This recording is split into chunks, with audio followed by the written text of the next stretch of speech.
Alternate Thursdays were Bernard's Solidarity Service days.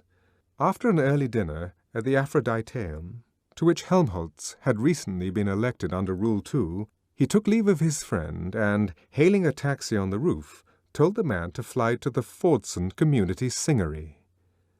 The machine rose a couple of 100 meters, then headed eastwards, and as it turned, there before Bernard's eyes, gigantically beautiful, was the Singery. Floodlighted, its 320 meters of white Carrara surrogate gleamed with a snowy incandescence over Ludgate Hill. At each of the 4 corners of its helicopter platform, an immense T shone crimson against the night, and from the mouths of 24 vast golden trumpets rumbled a solemn synthetic music.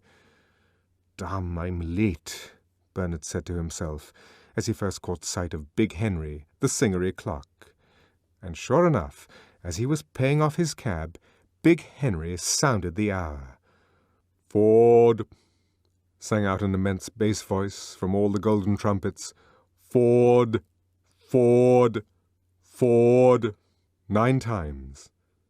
Bernard ran for the lift. The great auditorium for Ford's Day celebration and other massed community sings was at the bottom of the building. Above it, 100 to each floor, were the 7,000 rooms used by solidarity groups for their fortnight services.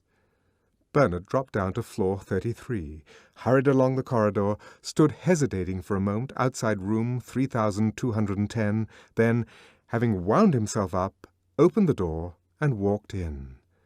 Thank Ford, he was not the last. 3 chairs of the 12 arranged round the circular table were still unoccupied. He slipped into the nearest of them as inconspicuously as he could, and prepared to frown at the yet later comers whenever they should arrive. Turning towards him, "What were you playing this afternoon?" the girl on his left inquired. "Obstacle or electromagnetic?" Bernard looked at her. Thought it was Morgana Rothschild, and blushingly had to admit that he had been playing neither. Morgana stared at him with astonishment. There was an awkward silence. Then, pointedly, she turned away and addressed herself to the more sporting man on her left.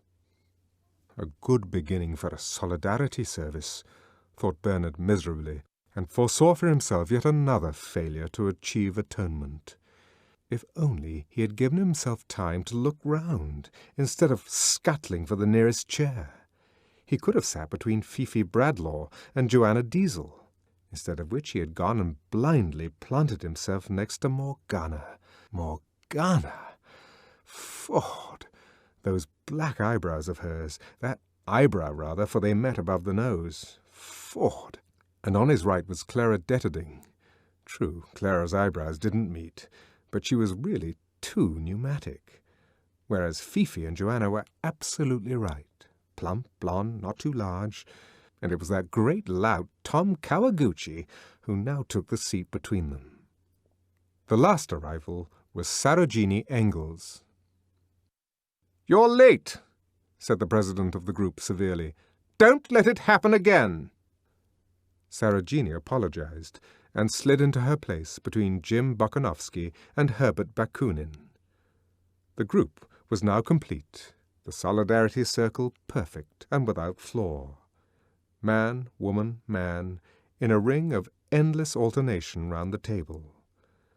12 of them ready to be made one, waiting to come together, to be fused, to lose their 12 separate identities in a larger being. The president stood up, made the sign of the T, and switching on the synthetic music, let loose the soft, indefatigable beating of drums and a choir of instruments, near wind and superstring, that plangently repeated and repeated the brief and unescapably haunting melody of the first Solidarity hymn. Again, again, and it was not the ear that heard the pulsing rhythm, it was the midriff. The wail and clang of those recurring harmonies haunted not the mind, but the yearning bowels of compassion. The president made another sign of the T and sat down. The service had begun. The dedicated soma tablets were placed in the center of the table. The loving cup of strawberry ice cream soma was passed from hand to hand, and with the formula, "I drink to my annihilation," 12 times quaffed. Then, to the accompaniment of the synthetic orchestra, the first solidarity hymn was sung. Ford, we are 12. Oh, make us one, like drops within the social river. Oh, make us now together run, as swiftly as thy shining flivver. 12 yearning stanzas, and then the loving cup was passed a second time. I drink to the greater being was now the formula. All drank.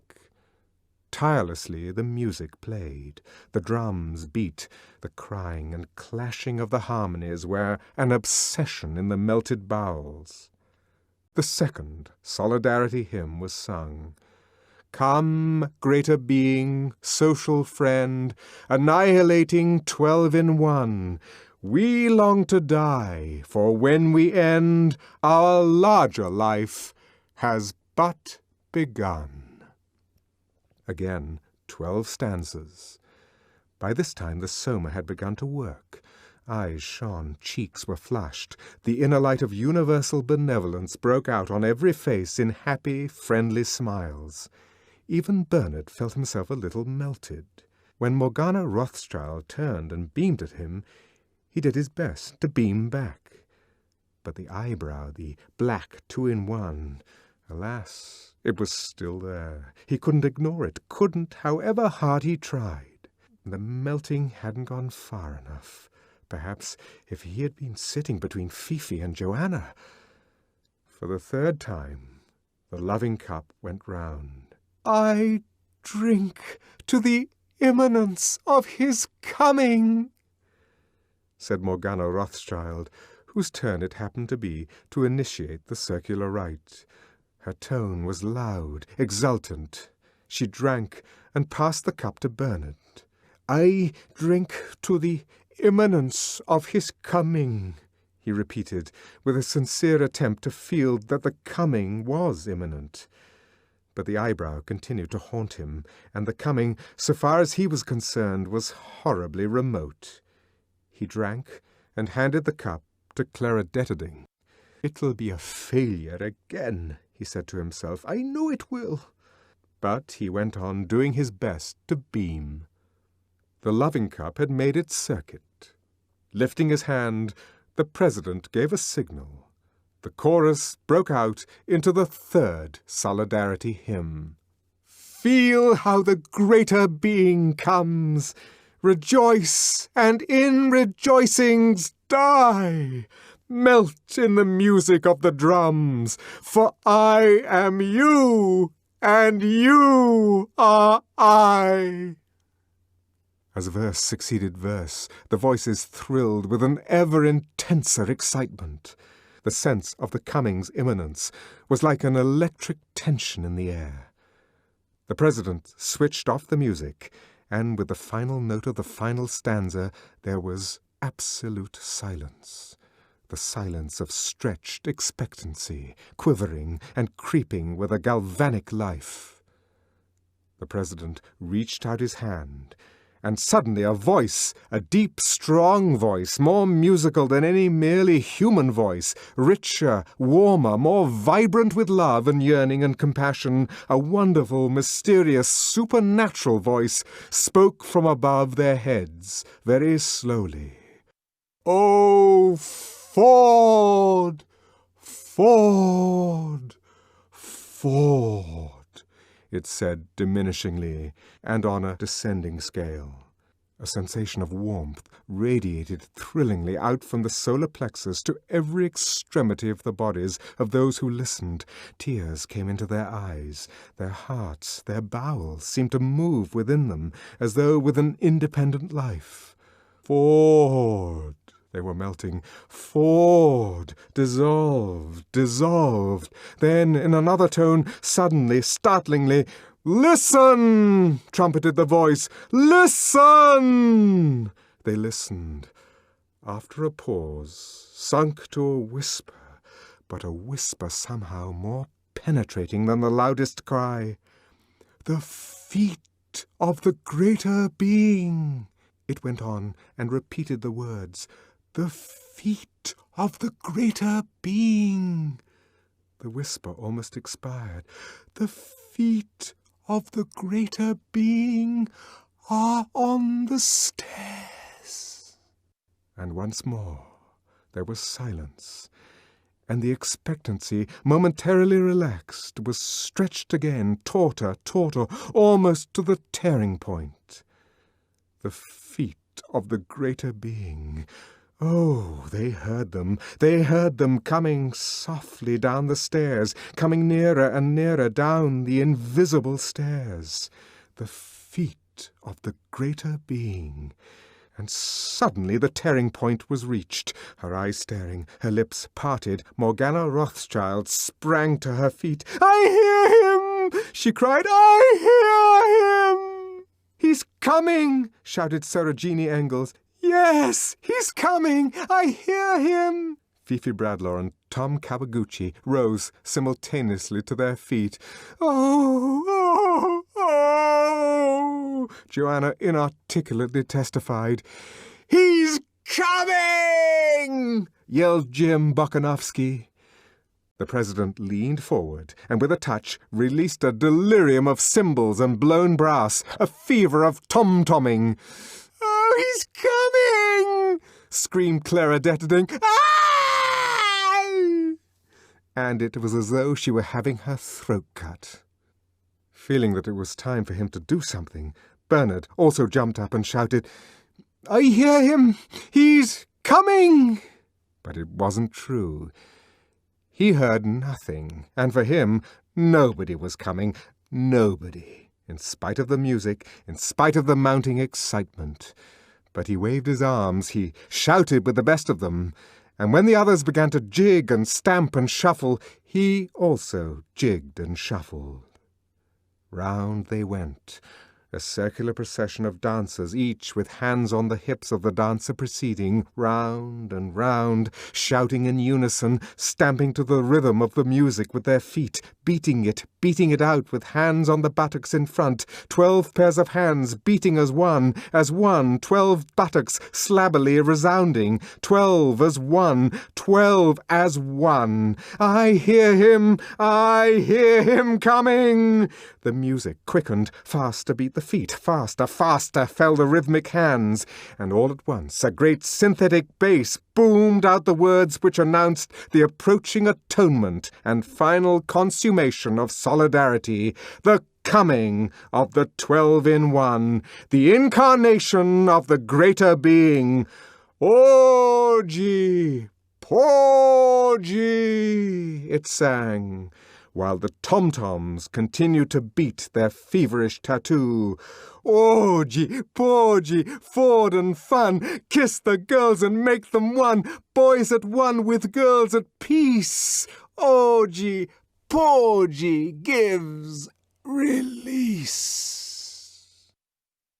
"Orgy, porgy," the dancers caught up the liturgical refrain. "Orgy, porgy, Ford and fun, kiss the girls." And as they sang, the lights began slowly to fade, and at the same time to grow warmer, richer, redder, until at last they were dancing in the crimson twilight of an embryo store. Orgy, porgy! In their blood-coloured and fetal darkness, the dancers continued for a while to circulate, to beat and beat out the indefatigable rhythm, orgy, porgy. Then the circle wavered, broke, fell in partial disintegration on the ring of couches which surrounded, circle enclosing circle, the table and its planetary chairs. Orgy, porgy. Tenderly the deep voice crooned and cooed. In the red twilight it was as though some enormous Negro dove were hovering benevolently over the now prone or supine dancers. They were standing on the roof. Big Henry had just sung 11. The night was calm and warm. "Wasn't it wonderful?" said Fifi Bradlaugh. "Wasn't it simply wonderful?"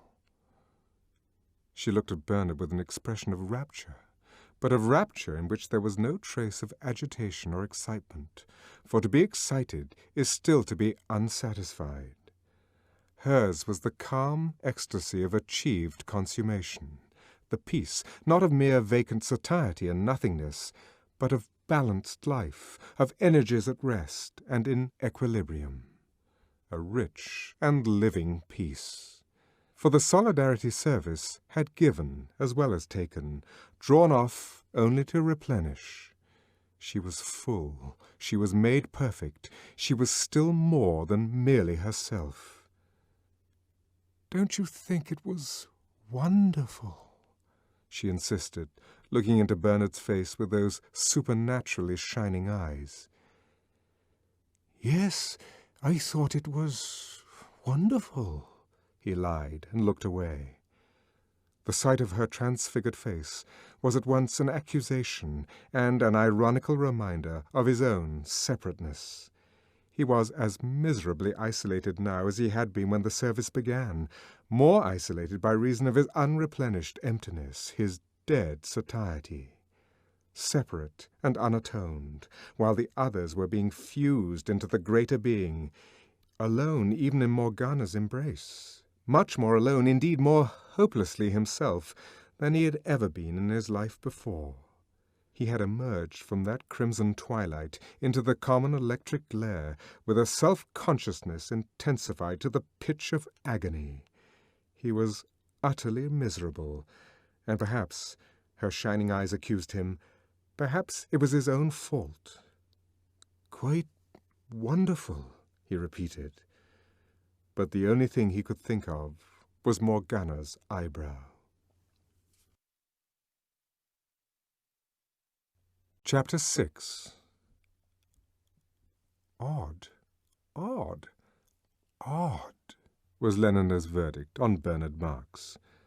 So odd indeed that in the course of the succeeding weeks she had wondered more than once whether she shouldn't change her mind about the New Mexico holiday and go instead to the North Pole with Benito Hoover.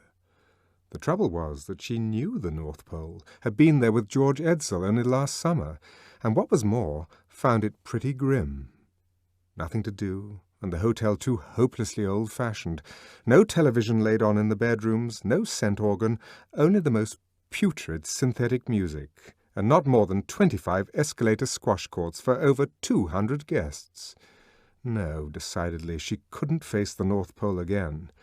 Added to which, she had only been to America once before, and even then how inadequately. A cheap weekend in New York. Had it been with Jean-Jacques Habibullah or Bokanovsky Jones? She couldn't remember. Anyhow, it was of absolutely no importance. The prospect of flying west again, and for a whole week, was very inviting. Moreover, for at least 3 days of that week, they would be in the Savage Reservation. Not more than 6 people in the whole center had ever been inside a Savage Reservation. As an Alpha Plus psychologist, Bernard was one of the few men she knew entitled to a permit. For Lenina, the opportunity was unique. And yet, so unique also was Bernard's oddness that she had hesitated to take it, had actually thought of risking the pole again with funny old Benito. At least Benito was normal, whereas Bernard— "Alcohol in his blood, surrogate," was Fanny's explanation of every eccentricity. But Henry, with whom one evening, when they were in bed together, Lenina had rather anxiously discussed her new lover, Henry had compared poor Bernard to a rhinoceros. "You can't teach a rhinoceros tricks," he had explained in his brief and vigorous style. "Some men are almost rhinoceroses. They don't respond properly to conditioning, poor devils. Bernard's one of them. Luckily for him, he's pretty good at his job. Otherwise the director would never have kept him. However," he added consolingly, "I think he's pretty harmless." Pretty harmless, perhaps, but also pretty disquieting. That mania, to start with, for doing things in private, which meant, in practice, not doing anything at all. For what was there that one could do in private, apart, of course, from going to bed. But one couldn't do that all the time. Yes, what was there? Precious little. The first afternoon they went out together was particularly fine. Lenina had suggested a swim at Torquay Country Club, followed by dinner at the Oxford Union. But Bernard thought that there would be too much of a crowd. Then what about a round of electromagnetic golf at St. Andrews? But again, no. Bernard considered that electromagnetic golf was a waste of time. "Then what's time for?" asked Lenina in some astonishment. Apparently for going walks in the Lake District, for that was what he now proposed. Land on the top of Skiddaw and walk for a couple of hours in the heather. "Alone with you, Lenina." "But, Bernard, we shall be alone all night." Bernard blushed and looked away. I meant alone for talking," he mumbled. "Talking? But what about?" Walking and talking, that seemed a very odd way of spending an afternoon. In the end she persuaded him, much against his will, to fly over to Amsterdam to see the semi-demi-finals of the Women's Heavyweight Wrestling Championship. "Oh, in a crowd," he grumbled, "as usual." He remained obstinately gloomy the whole afternoon, wouldn't talk to Lenina's friends, of whom they met dozens in the ice-cream Soma bar between the wrestling bouts, and in spite of his misery absolutely refused to take the half-gram raspberry sundae which she pressed upon him. "I'd rather be myself," he said. "Myself and nasty, not somebody else, however jolly." "A gram in time saves 9, said Lenina, producing a bright treasure of sleep-taught wisdom. Bernard pushed away the prophet glass impatiently. "Now don't lose your temper," she said.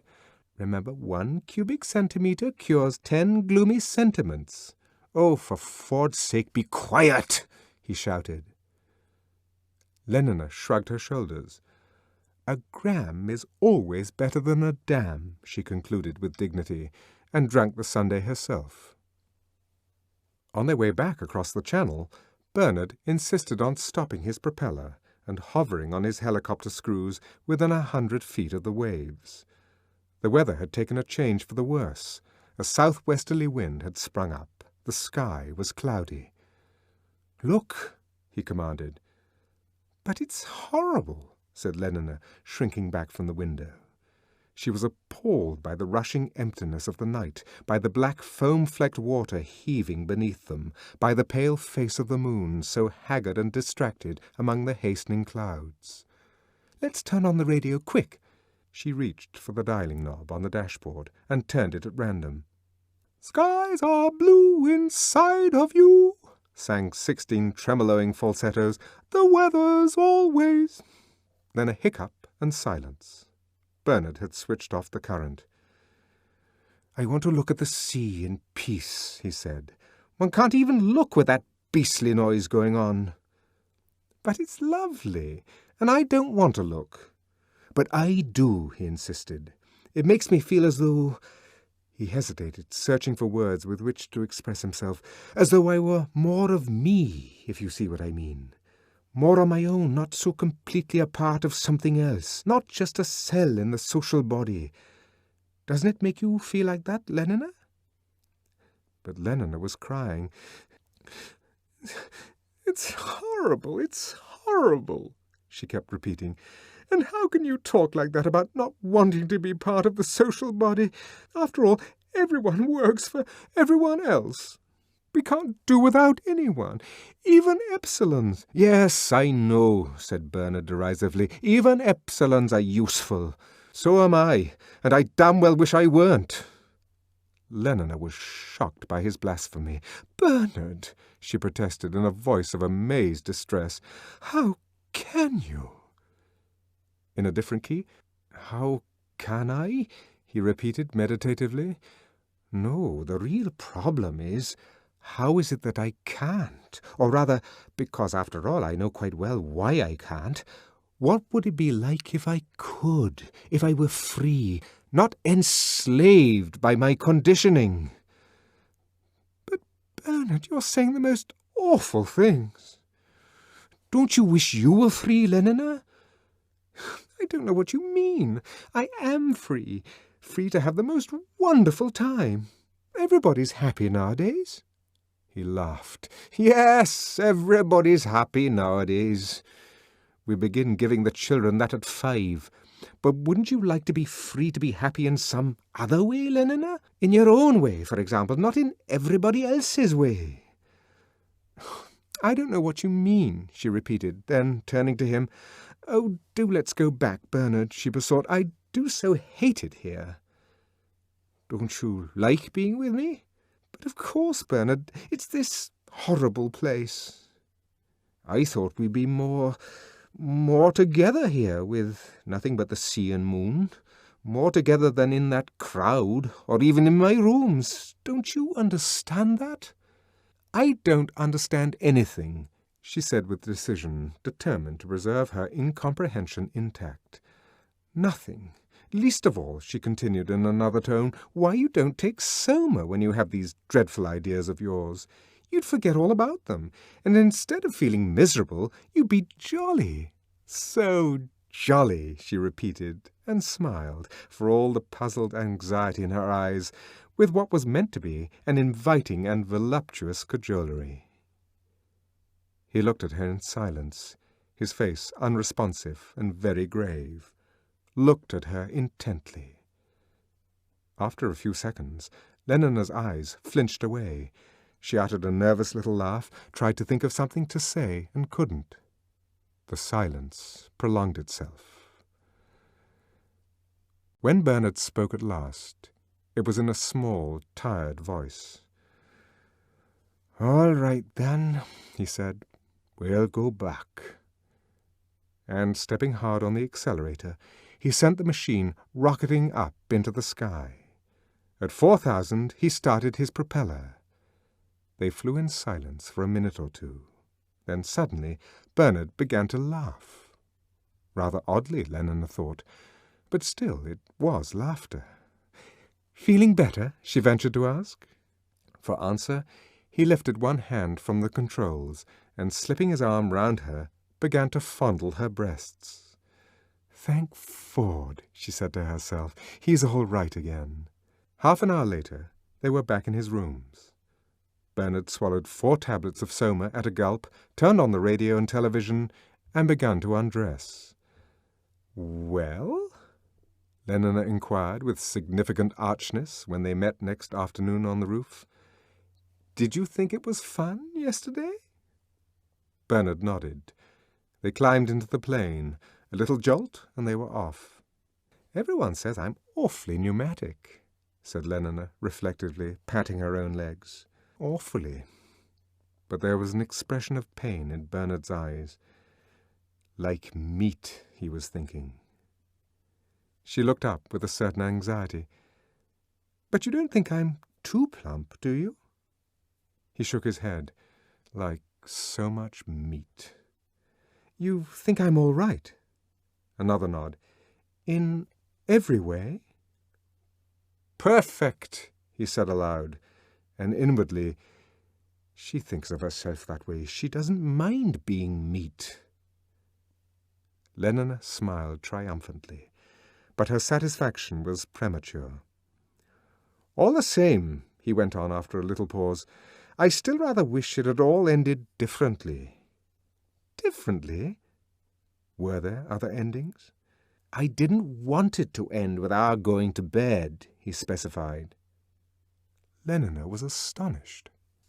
"Not at once? Not the first day? But then what?" He began to talk a lot of incomprehensible and dangerous nonsense. Lenina did her best to stop the ears of her mind, but every now and then a phrase would insist on becoming audible. "To try the effect of arresting my impulses," she heard him say. The words seemed to touch a spring in her mind. "Never put off till tomorrow the fun you can have today," she said gravely. 200 repetitions twice a week from 14 to 16 and a half, was all his comment. The mad bad talk rambled on. "I want to know what passion is," she heard him saying. "I want to feel something strongly." "When the individual feels, the community reels," Lenina pronounced. "Well, why shouldn't it reel a bit? Bernard." But Bernard remained unabashed. "Adults, intellectually and during working hours," he went on. "Infants, where feeling and desire are concerned." Our Ford loved infants. Ignoring the interruption, "It suddenly struck me the other day," continued Bernard, "that it might be possible to be an adult all the time." "I don't understand." Lenina's tone was firm. "I know you don't, and that's why we went to bed together yesterday, like infants, instead of being adults and waiting." "But it was fun," Lenina insisted. "Wasn't it?" "Oh, the greatest fun," he answered, but in a voice so mournful, with an expression so profoundly miserable, that Lenina felt all her triumph suddenly evaporate. Perhaps he had found her too plump after all. "I told you so," was all that Fanny said when Lenina came and made her confidences. "It's the alcohol they put in his surrogate." "All the same," Lenina insisted, "I do like him. He has such awfully nice hands, and the way he moves his shoulders, that's very attractive." She sighed. "But I wish he weren't so odd." Halting for a moment outside the door of the director's room, Bernard drew a deep breath and squared his shoulders, bracing himself to meet the dislike and disapproval which he was certain of finding within. He knocked and entered. "A permit for you to initial, Director," he said as airily as possible, and laid the paper on the writing table. The director glanced at him sourly. But the stamp of the World Controller's office was at the head of the paper, and the signature of Mustafa Mond, bold and black, across the bottom. Everything was perfectly in order. The director had no choice. He penciled his initials, 2 small pale letters, abject at the feet of Mustafa Mond, and was about to return the paper without a word of comment or genial Ford speed, when his eye was caught by something written in the body of the permit. "For the New Mexican reservation?" he said, and his tone, the face he lifted to Bernard, expressed a kind of agitated astonishment. Surprised by his surprise, Bernard nodded. There was a silence. The director leaned back in his chair, frowning. "How long ago was it?" he said, speaking more to himself than to Bernard. 20 years, I suppose, nearer 25. I must have been your age." He sighed and shook his head. Bernard felt extremely uncomfortable. A man so conventional, so scrupulously correct as the director, and to commit so gross a solecism. It made him want to hide his face, to run out of the room. Not that he himself saw anything intrinsically objectionable in people talking about the remote past. That was one of those hypnopedic prejudices he had, so he imagined, completely got rid of. What made him feel shy was the knowledge that the director disapproved and yet had been betrayed into doing the forbidden thing. Under what inward compulsion? Through his discomfort, Bernard eagerly listened. "I had the same idea as you," the director was saying. "Wanted to have a look at the savages. Got a permit for New Mexico and went there for my summer holiday. With the girl I was having at the moment, she was a beta minus, and I think," he shut his eyes, "I think she had yellow hair. Anyhow, she was pneumatic, particularly pneumatic. I remember that.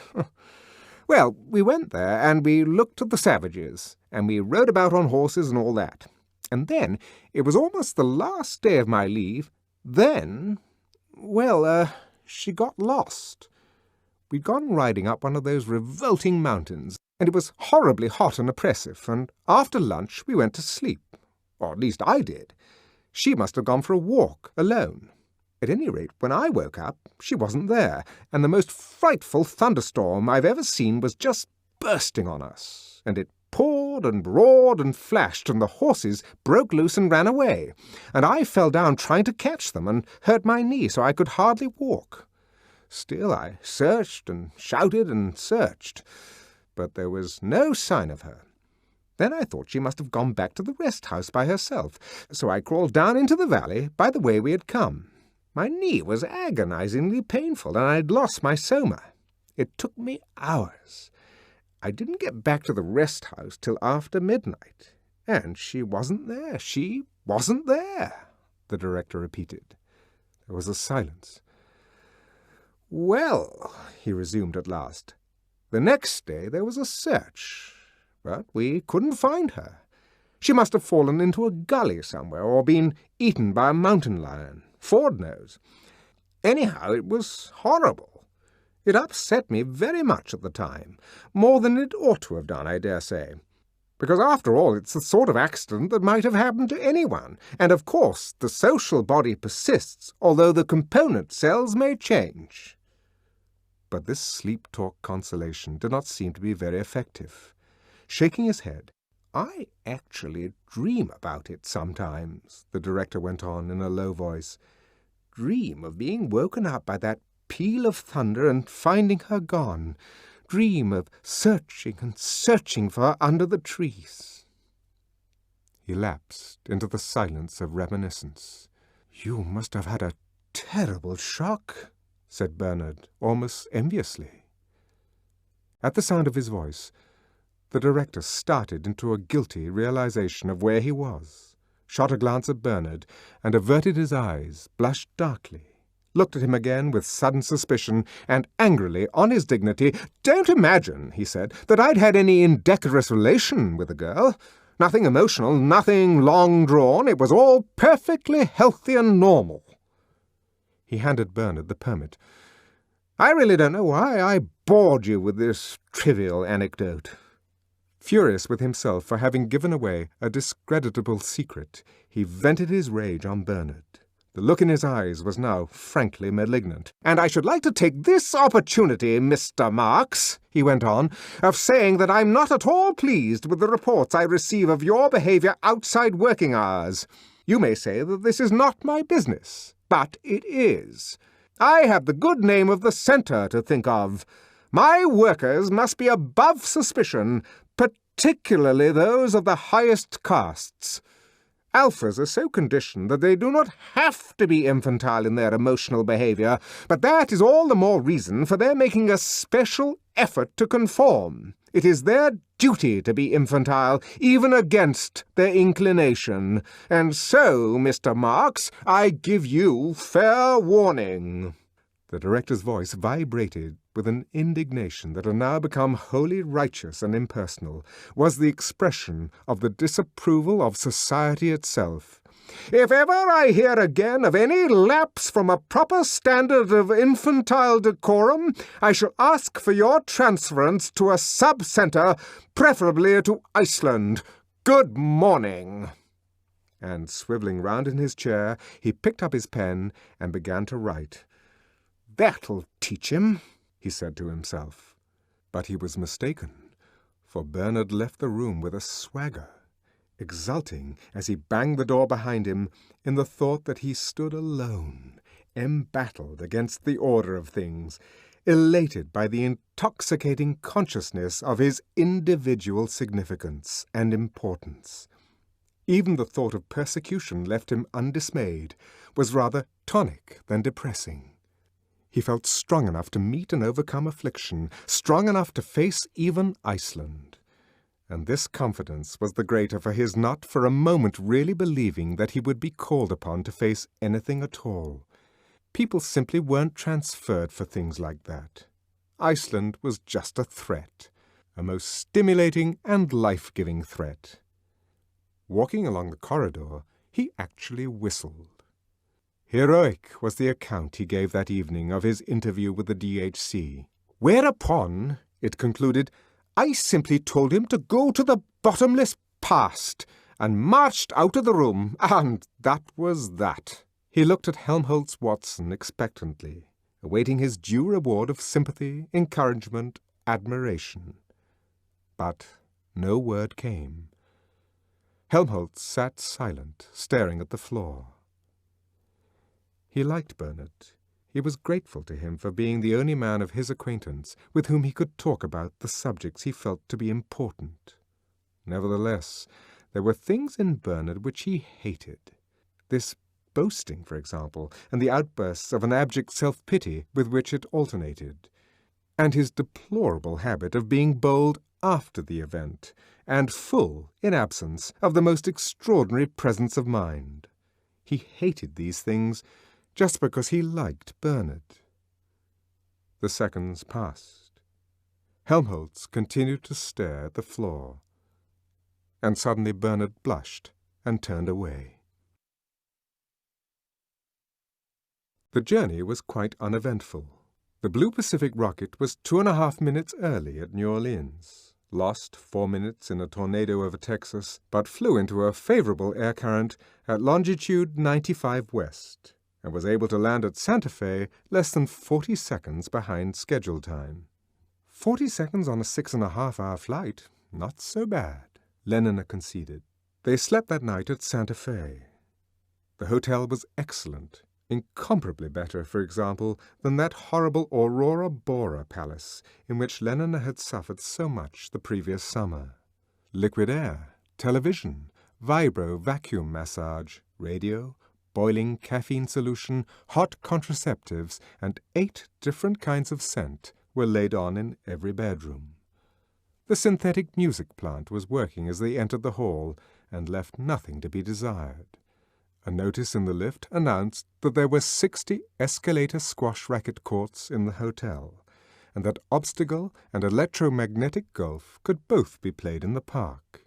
"But it sounds simply too lovely," cried Lenina. "I almost wish we could stay here. 60 escalator squash courts."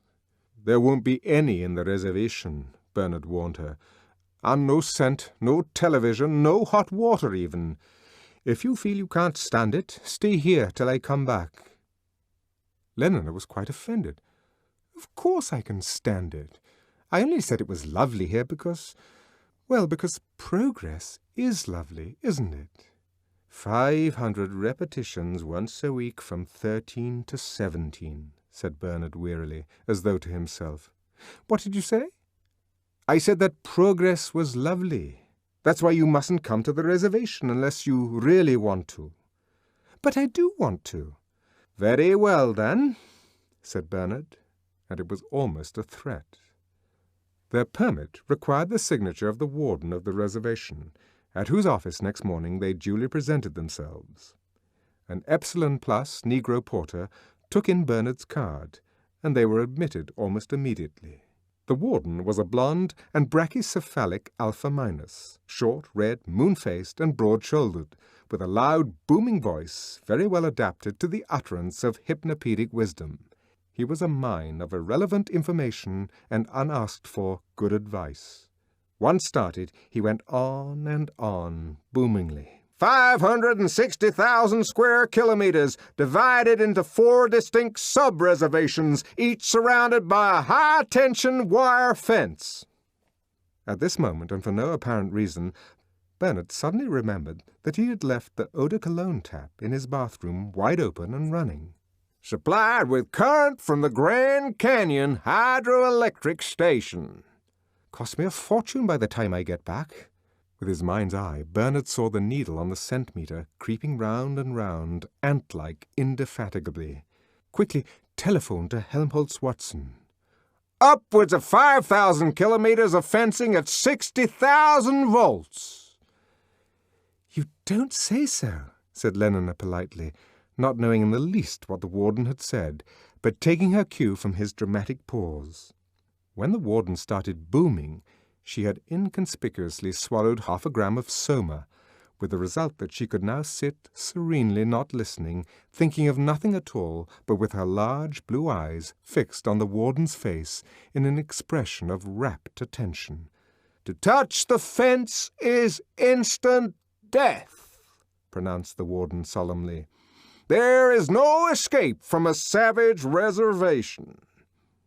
The word escape was suggestive. Perhaps," said Bernard, half rising, "we ought to think of going." The little black needle was scurrying, an insect nibbling through time, eating into his money. "No escape," repeated the warden, waving him back into his chair, and, as the permit was not yet countersigned, Bernard had no choice but to obey. "Those who are born in the reservation, and remember, my dear young lady," he added, leering obscenely at Lenina and speaking in an improper whisper, "remember that in the reservation children still are born, yes, actually born, revolting as that may seem." He hoped that this reference to a shameful subject would make Lenina blush, but she only smiled with simulated intelligence and said, "You don't say so." Disappointed, the warden began again. "Those, I repeat, who are born in the reservation are destined to die there." Destined to die. A deciliter of eau de cologne every minute. 6 liters an hour. "Perhaps," Bernard tried again, "we ought—" Leaning forward, the director tapped the table with his forefinger. "You ask me how many people live in the reservation, and I reply," triumphantly, "I reply that we do not know. We can only guess." "You don't say." "My dear young lady, I do say so." 6 times 24. No, it would be nearer 6 times 36. Bernard was pale and trembling with impatience, but inexorably the booming continued. "About 60,000 Indians and half-breeds, absolute savages. Our inspectors occasionally visit. Otherwise, no communication whatever with the civilized world. Still preserve their repulsive habits and customs. Marriage, if you know what that is, my dear young lady. Families, no conditioning, monstrous superstitions. Christianity and totemism and ancestor worship. Extinct languages such as Zuni and Spanish and Athapascan. Pumers, porcupines, and other ferocious animals. Infectious diseases, priests, venomous lizards." "You don't say so." They got away at last. Bernard dashed to the telephone. Quick, quick. But it took him nearly 3 minutes to get on to Helmholtz Watson. "We might be among the savages already," he complained. "Damned incompetence." "Have a gram," suggested Lenina. He refused, preferring his anger. And at last, thank Ford, he was through, and yes, it was Helmholtz. Helmholtz, to whom he explained what had happened, and who promised to go round at once, and turn off the tap. Yes, at once. But took this opportunity to tell him what the DHC had said in public yesterday evening. "What?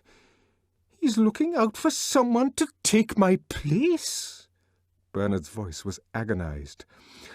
"So it's actually decided? Did he mention Iceland? You say he did? Ford, Iceland!" He hung up the receiver and turned back to Lenina. His face was pale, his expression utterly dejected. "What's the matter?" she asked. "The matter?" He dropped heavily into a chair. "I'm going to be sent to Iceland." Often in the past he had wondered what it would be like to be subjected, somerless and with nothing but his own inward resources to rely on, to some great trial, some pain, some persecution. He had even longed for affliction. As recently as a week ago, in the director's office, he had imagined himself courageously resisting, stoically accepting suffering without a word. The director's threats had actually elated him, made him feel larger than life. But that, as he now realized, was because he had not taken the threats quite seriously. He had not believed that, when it came to the point, the DHC would ever do anything.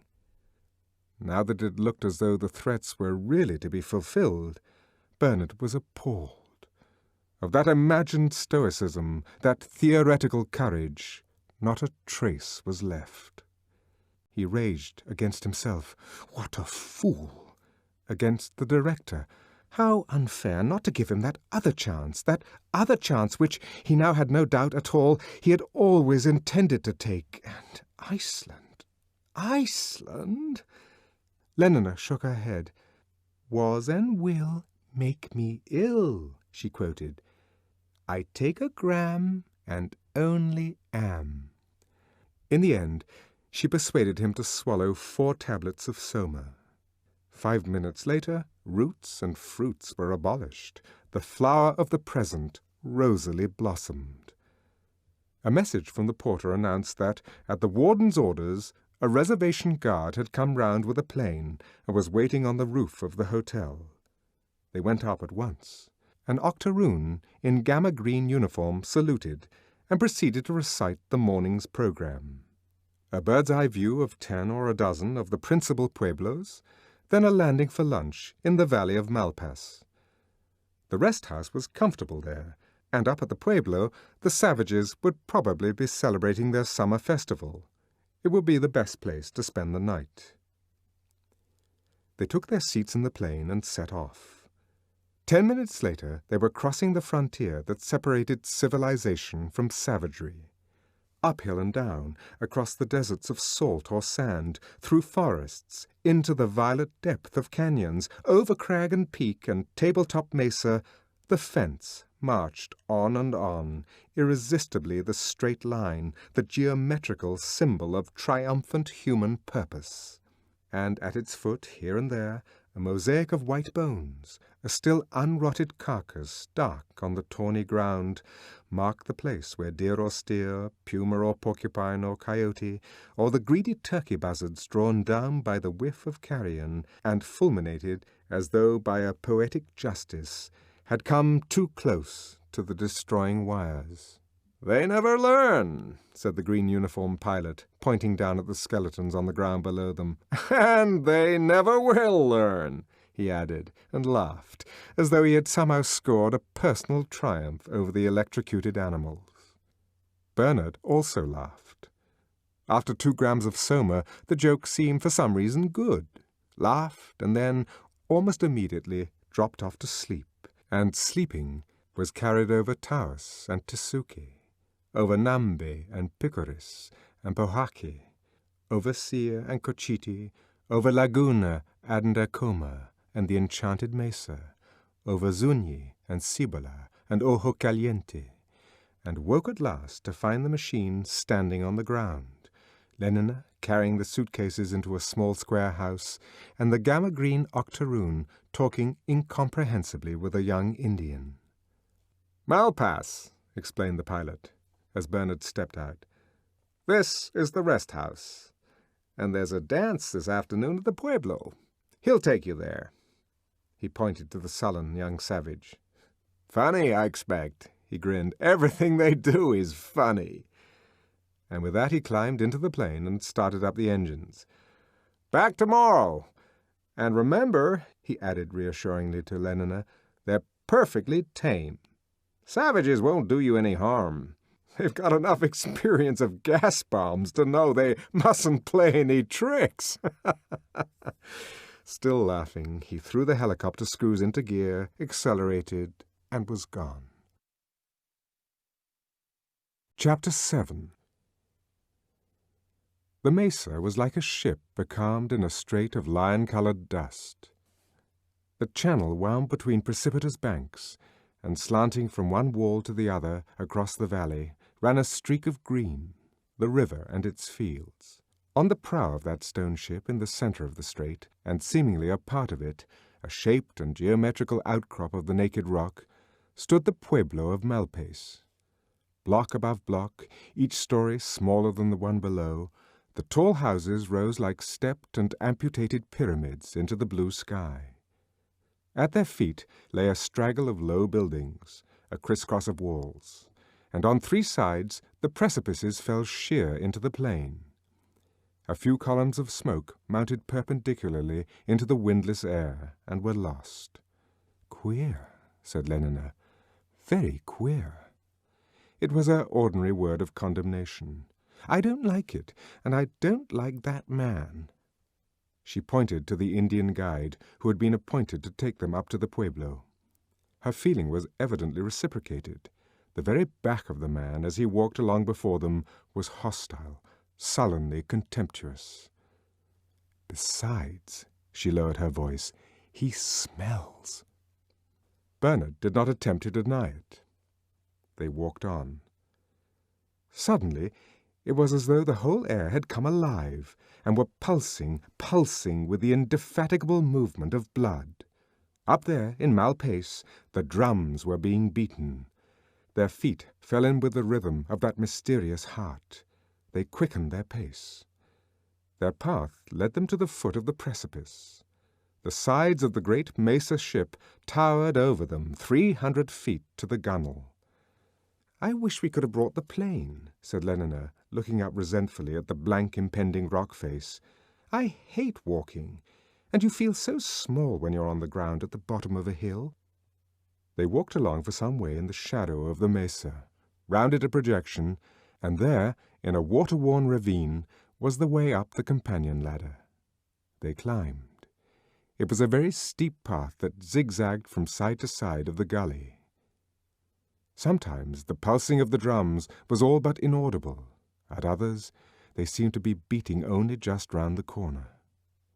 When they were halfway up, an eagle flew past so close to them that the wind of his wings blew chill on their faces. In a crevice of the rock lay a pile of bones. It was all oppressively queer, and the Indians smelt stronger and stronger. They emerged at last from the ravine into the full sunlight.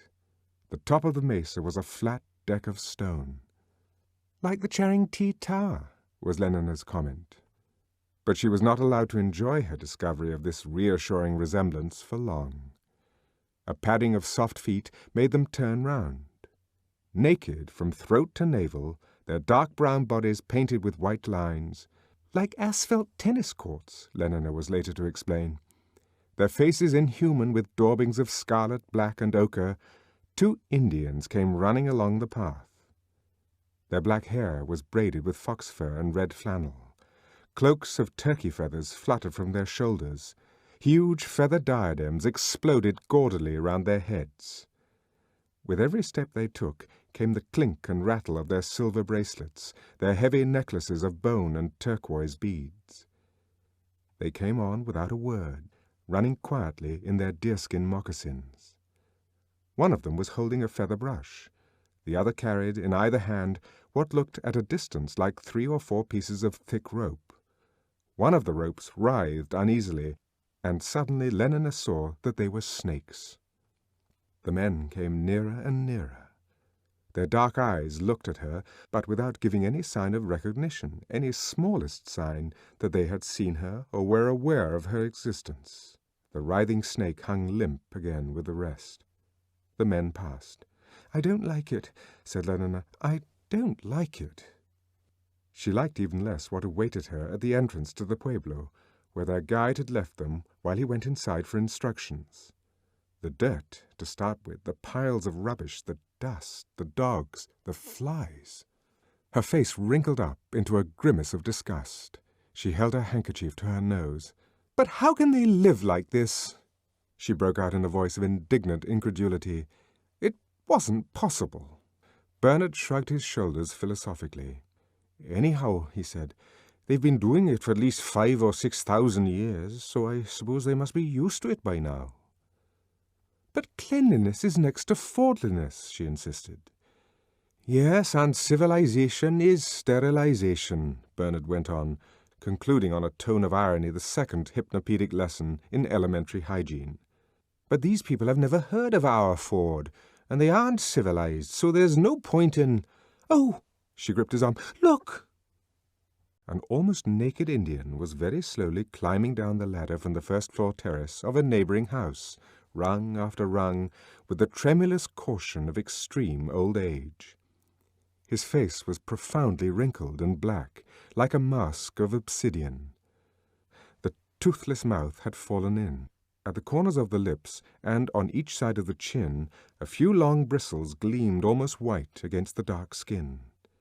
The long unbraided hair hung down in grey wisps round his face.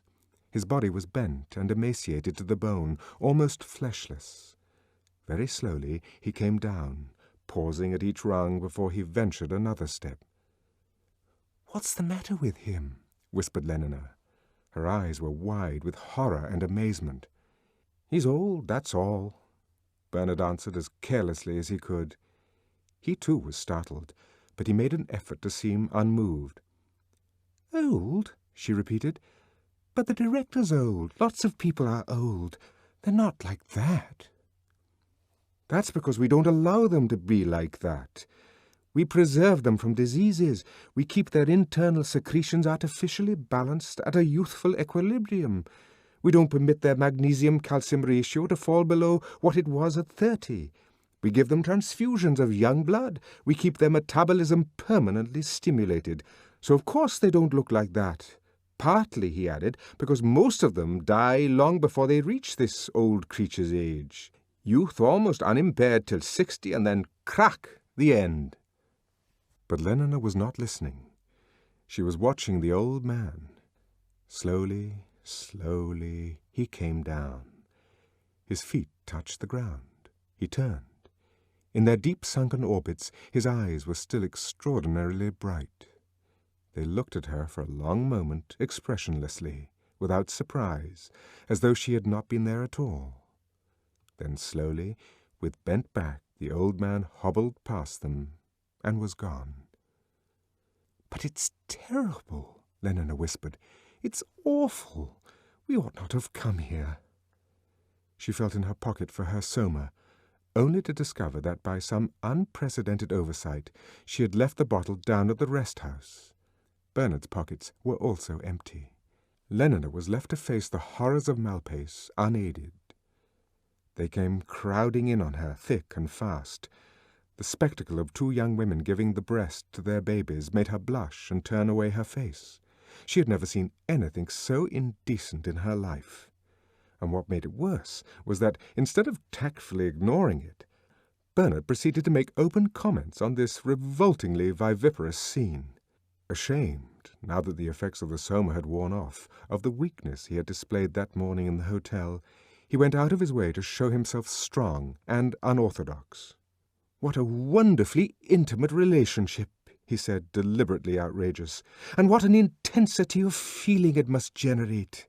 I often think one must have missed something in not having had a mother. And perhaps you've missed something in not being a mother, Lenina. Imagine yourself sitting there with a little baby of your own. Bernard, how can you?"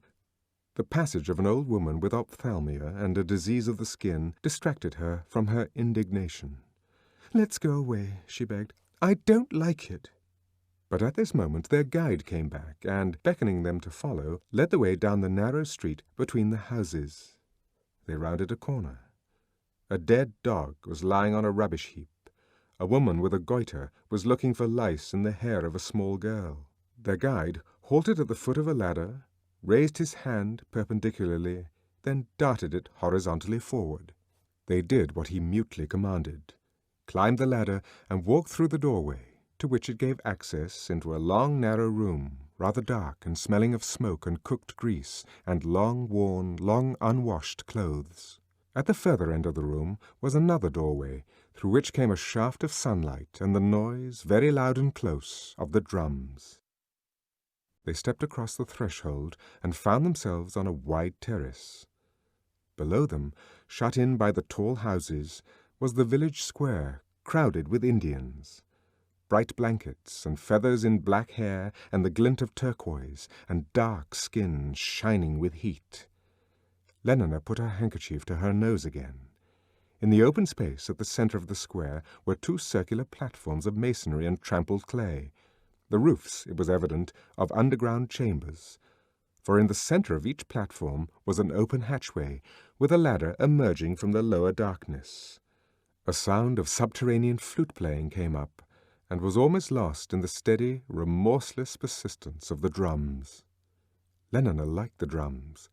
Shutting her eyes, she abandoned herself to their soft, repeated thunder, allowed it to invade her consciousness more and more completely, till at last there was nothing left in the world but that one deep pulse of sound. It reminded her reassuringly of the synthetic noises made at solidarity services and Ford's Day celebrations. "Orgy porgy," she whispered to herself. The drums beat out just the same rhythms.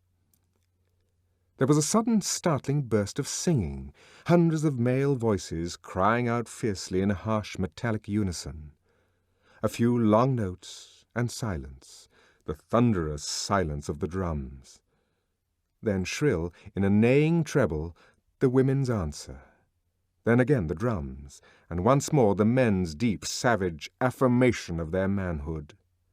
Queer, yes, the place was queer. So was the music, so were the clothes and the goiters and the skin diseases and the old people. But the performance itself, there seemed to be nothing specially queer about that. "It reminds me of a lower caste community sing," she told Bernard. But a little later it was reminding her a good deal less of that innocuous function. For suddenly there had swarmed up from those round chambers underground a ghastly troop of monsters.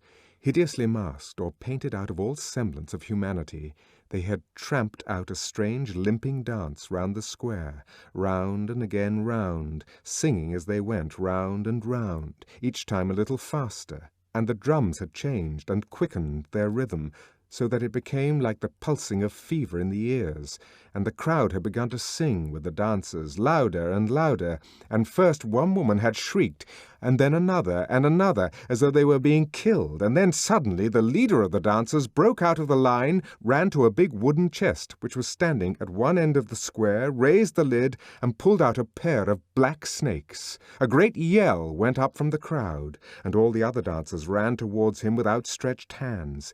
He tossed the snakes to the first comers, then dipped back into the chest for more and more black snakes, and brown and mottled. He flung them out, and then the dance began again on a different rhythm. Round and round they went with their snakes, snakily, with a soft undulating movement at the knees and hips, round and round. Then the leader gave a signal, and one after another all the snakes were flung down in the middle of the square. An old man came up from underground and sprinkled them with cornmeal, and from the other hatchway came a woman and sprinkled them with water from a black jar. Then the old man lifted his hand, and startlingly, terrifyingly, there was absolute silence. The drums stopped beating. Life seemed to have come to an end. The old man pointed towards the two hatchways that gave entrance to the lower world, and slowly, raised by invisible hands from below, there emerged from the one a painted image of an eagle, from the other that of a man, naked and nailed to a cross. They hung there, seemingly self-sustained, as though watching. The old man clapped his hands. Naked, but for a white cotton breechcloth, a boy of about 18 stepped out of the crowd and stood before him, his hands crossed over his chest, his head bowed. The old man made the sign of the cross over him and turned away. Slowly, the boy began to walk round the writhing heap of snakes. He had completed the first circuit and was halfway through the second when from among the dancers a tall man wearing the mask of a coyote and holding in his hand a whip of plaited leather advanced towards him. The boy moved on as though unaware of the other's existence. End of Disc 3.